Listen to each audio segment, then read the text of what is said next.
So I've been thinking a lot about resiliency and talking to other spouses and just really mulling over this in my mind. And I wonder what if we're approaching resilience from the wrong angle? What if we're missing and not investing in the one asset all of our families have right now that could help them get through adversity? I have seen when this asset is left unattended, we've seen it crumble the reputation of key military leaders. We've seen it threaten our children's sense of security. We've seen it distract a soldier in combat and shatter a military spouse.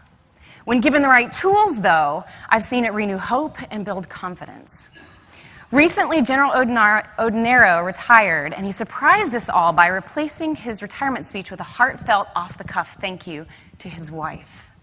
Do you remember what happened in the military spouse community online for 2 weeks straight after that? His video went viral. Why? I believe it's because it hit on the one thing we all want more than anything else, and that's a strong marriage. Like most of you know, a solid marriage team can get through anything. So I recently had my own experience of how powerful marriage can be in helping my own family through adversity.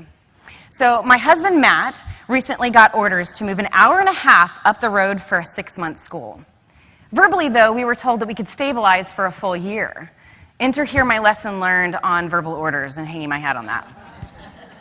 So we talked a lot, and I thought about a client of mine, a military spouse, who once said, "Whenever I have to make a choice, I choose marriage every time." So we decided we're going to move the whole family up the road an hour and a half because a year seemed too long to try the new geo-bachelor approach with young children. So my kids left a great school, and I left my job. And on this particular day, 2 months into our new home, my husband walks through the door with this look on his face like he knows something about our future that I don't. You know that look, right? Like, are you going to react right now like you just want a trip to Disney World, or are you going to kill me? Well, he took a deep breath that seemed like it was his last, and he said, "We're moving in 4 months and likely overseas." This would mean 3 moves in 2 years for the Weathers family.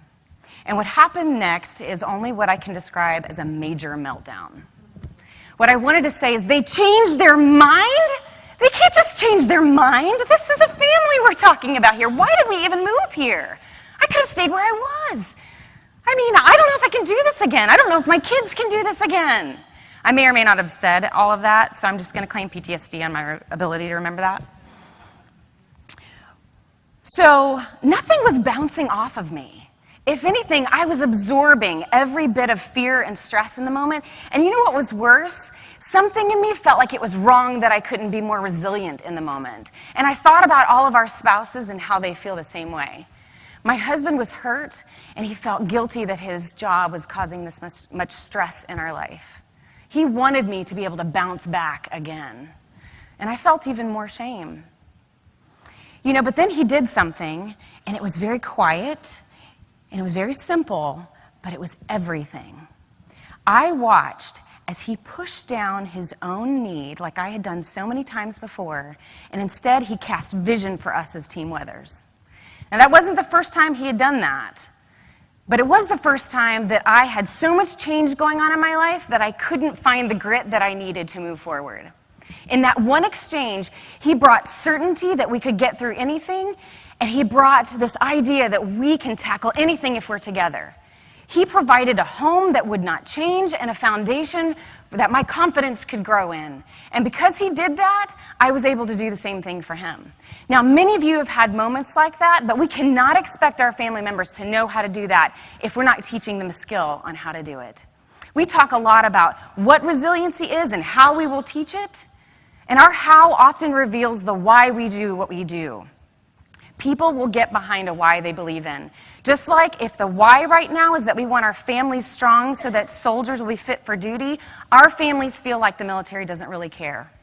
So if we're going to change our why so that marriages will last through the consequences of war, then we have to change some of the how and the way we teach it. So here's 3 quick ideas that I came up with.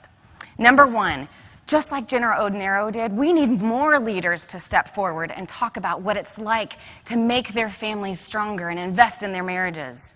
We need you to, during your downtime of your training schedule, to encourage your families to go get counseling or go to retreats or do what they need to do to take care of their families, even if it uses command funds.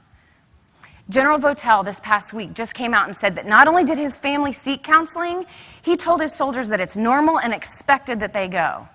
My marriage is stronger today because of key leaders during our time at Fort Carson, like General Graham here, who put families first. Excellent leaders who cast this vision of taking care of your families will have no problem getting the backing of those families when the mission calls. Number two, we need to be more innovative and creative in how we enrich these marriages. Our military families need the face-to-face connection just as much as they need the convenience of the online world. And our spouses are isolated caregivers taking care of their soldiers just as much as they're professionals. We need to be creative in how we invest in their marriages, whether it's retreats or whether it's online interactive webinars, or whether we just outsource to programs and organizations that are wanting and able to do it for us.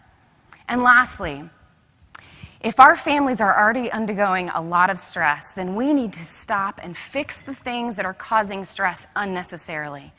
It's the little things, like the thousands of steps that they go through to get to a good quality healthcare provider, or reinventing the wheel when they get to a new location. It's the pea under the mattress that breaks a military spouse, not the bigger things that they're expecting. So I would love to have you join with me in this discussion on how we can create stronger families by investing in marriages, because I believe it's the one home that we take with us everywhere we go.